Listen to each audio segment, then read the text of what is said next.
Greetings, YouTube. The doctor is in. Dr. Urias Papers here, coming at you with another commentary on Dungeons & Dragons, and welcome to the channel that brings power gaming to the next level. Today on the Doctor Spell Prognosis, we are talking about the spell Teleport. We're almost done with the 7th level spells, a couple more to go. But first, don't forget to hit that subscribe button. If you like this video, hit the like button. If you have any questions or comments, please leave a question or comment, and don't forget to hit that notification bell so you know when I've got another video out. All right, let's go over the spell really quick and some of its statistics and things.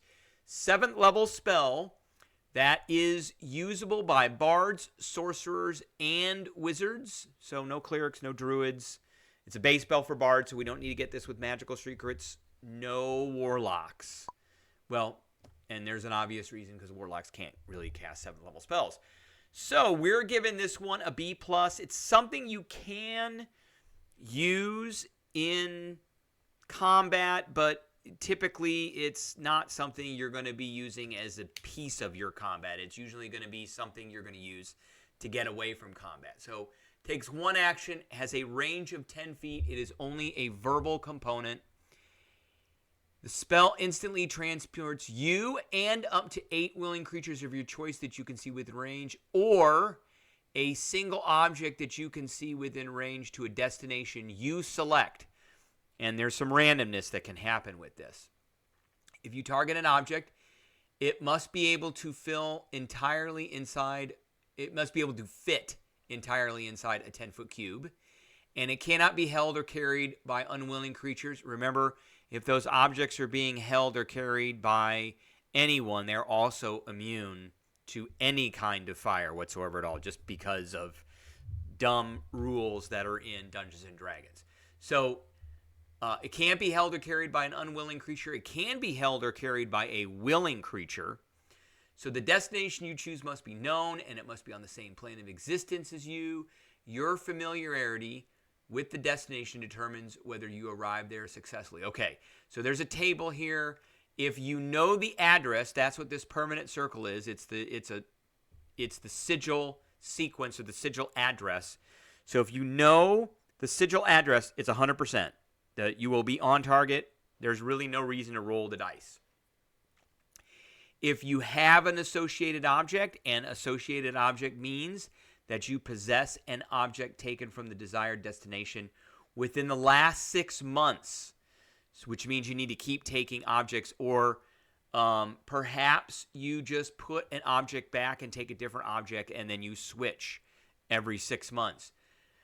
But if you have the associated object, no need to roll. You're going to get to your destination without any mishaps. If you are very familiar, it's a place you've been very often, maybe like your favorite tavern or something like that. You've studied it. You've been there maybe, I would say you'd have to be there at least more than twice. It's a place you can see when you cast the spell. That's with scrying. So there, with that one, there is a 24% chance something is going to go badly or not optimally. Seen casually is someplace you have seen more than once, but with which you are not familiar. I'm not really sure what that is. Maybe you've walked into this bar once, and that's it. So, again, that has a 53% chance of something not going well. Viewed once is a 73% chance. You've been given the description, which means it's also a 73% chance. And false destination has a 50% chance of just a mishap, and a 50% chance of going someplace completely different. So, and the example they give down here is, perhaps you tried to scry an enemy's sanctum, but instead viewed an illusion. Or you are attempting to teleport to a familiar location that no longer exists because, say, a volcano erupted and took it out. That kind of thing. So if you're on target, you go where you want. If you're off target, then you're off by a percentage equal to two 10-sided dice multiplied by each other. They give the 5 and the 3, which multiplied by each other is 15%. They say 120 miles, so you're 18 miles off. You can roll a D8 or you can roll a D12 for the clock. It doesn't matter. similar area, you end up someplace that looks similar but isn't necessarily the place you wanted to be. So if you're heading home for your home laboratory, for example, you might end up in another wizard's laboratory.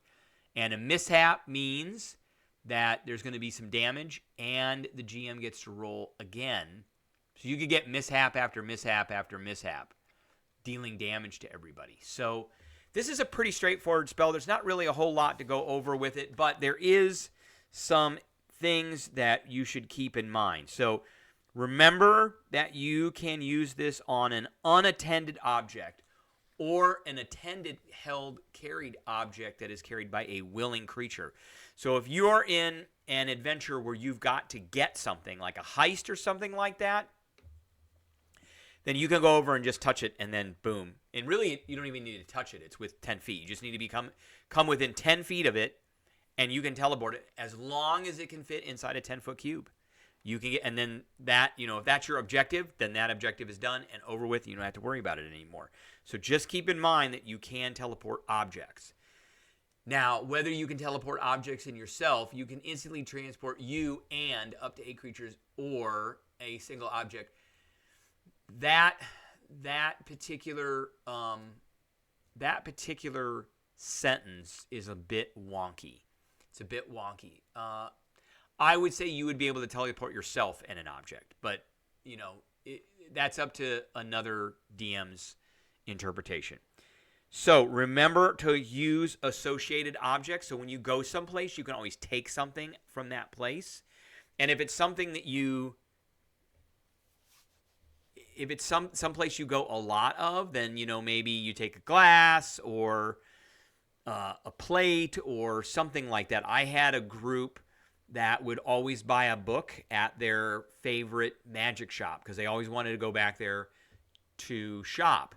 And they would always buy a different book and take it with them. And then when they needed to go back, they would just use the book and teleport back. Pretty easy. They'd buy something cheap, some cheap book or something. So I do use warded areas. So there is a chance that you could be teleporting into something that is warded, which could cause some kind of mishap to happen when teleporting. So my players know that this can happen, but they know it can happen because it's happened to them. And, it's just something I do that causes a little bit of consternation. Don't always have to do that. And then, of course, this spell can be used as a panic button. What do I mean by a panic button? Well, again, it's not necessarily a combat spell, but can be used in combat because it requires one action. So you could definitely use it to get you and your party out when you're in trouble. If you're about ready to get whacked and it's going to be a total party kill, then you can always use the teleport. DMs, teleport is a great spell for big bad guys to have, and they can get away so they can come back another day. Always keep that in mind. All right, that is what I have for everybody today. I appreciate everybody tuning in, and I will catch everybody later.